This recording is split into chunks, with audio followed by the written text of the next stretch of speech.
সেবার মান অনুযায়ী রিক্রুটিং এজেন্সিগুলোকে রেটিং করার পদ্ধতি চালু করতে যাচ্ছে সরকার, যাকে কার্যকরী করতে এর সাথে ইন্টারন্যাশনাল রিক্রুটিং ইন্টিগ্রিটি সিস্টেমকে যুক্ত করার পরামর্শ দিয়েছে আন্তর্জাতিক অভিবাসন সংস্থা IOM। তবে রিক্রুটিং এজেন্টদের সংগঠন বায়রা বলছে অনলাইন জব পোর্টালের মাধ্যমেই এর সমাধান করা সম্ভব।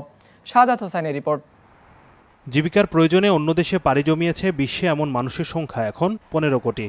এর অন্তত 2 কোটি কোনো না কোনোভাবে নির্যাতনের শিকার হয়েছেন, যাদের মধ্যে আছেন বাংলাদেশিরাও। মূলত দালালদের দৌরাত্ম্য এবং রিক্রুটিং এজেন্সির অদক্ষতার কারণে বিদেশে গিয়ে নিগৃহীত হচ্ছেন অভিবাসীরা, বঞ্চিত হচ্ছেন প্রতিশ্রুত মজুরি থেকেও। হিসেব বলছে প্রতি বছর কাজ নিয়ে যাওয়া বাংলাদেশিদের 27 ভাগই ফিরে আসেন বিদেশে সুবিধা করতে না পেরে। রিক্রুটিং এজেন্ট তারা হচ্ছে অফিসিয়ালি রেজিস্টার, তাদের একটা লাইসেন্স নাম্বার থাকে, কিন্তু সাব এজেন্ট যাদের বলা হচ্ছে বা আমরা বাংলায় বলছি দালাল বা মধ্যস্বত্বভোগী, সেই জায়গাটা একটা বড় প্রবলেম।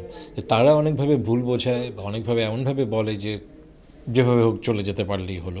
এই মানসিকতাগুলো কিন্তু রেখেছে। আমরা যদি দেখি যে সৌদি আরব থেকে সাম্প্রতিককালে আমাদের বাংলাদেশের নারীরা ফেরত আসছেন অনেকেই।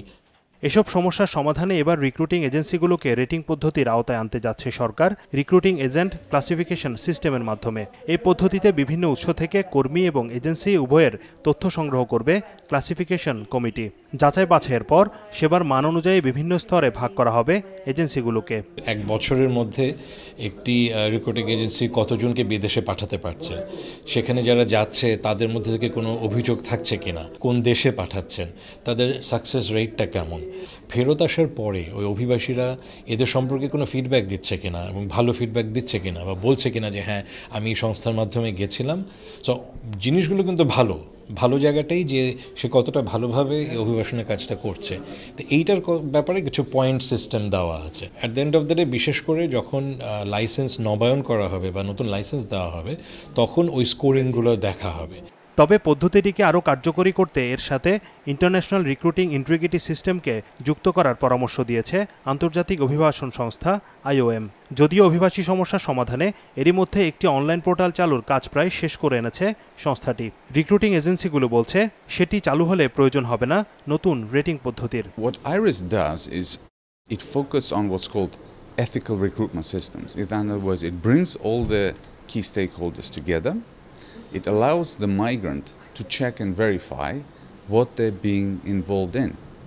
It also makes sure that it puts the responsibility also not just on the migrant but on the companies that are doing the recruitment, because sometimes there are many companies involved, there are many middlemen, right? So if you're the recruiter, we want to make sure that it's part of your job to make sure that the middlemen you use are clean, ethical and fair. বায়রার এই ব্যাপারে strong observation আছে। আমরা বলছি যে classification চাচ্ছে আমরা এই কাজগুলো যদি করি, কারণ আলটিমেটলি হচ্ছে আমরা যেটিকে বলছি যে একটি ডিসিপ্লিন বা ট্রান্সপ্লান্ট সিস্টেমে নিয়ে আসা, তো সেটি ডেভেলপ করাটাই হলো মূল লক্ষ্য। তো আমরা যদি যে কাজগুলো আমরা বর্তমানে করছি সেই কাজের মাধ্যমে যদি আমরা ওই জায়গাটা পৌঁছাতে পারি তাহলে আমার আর মনে হয় এটি প্রয়োজন হবে না। নতুন এই পদ্ধতি কিভাবে বাস্তবায়ন করা যাবে সে বিষয়ে পরীক্ষা নিরীক্ষা করছে প্রবাসী কল্যাণ ও কর্মসংস্থান মন্ত্রণালয় এবং আন্তর্জাতিক শ্রম সংস্থা ILO। তবে আগামী 3 মাসের মধ্যে অনলাইন জব পোর্টালটি চালুর কথাও জানানো হয়েছে আলোচনায়। সাদাত হোসেন, বিজনেস রিপোর্ট, মাছরাঙা টেলিভিশন।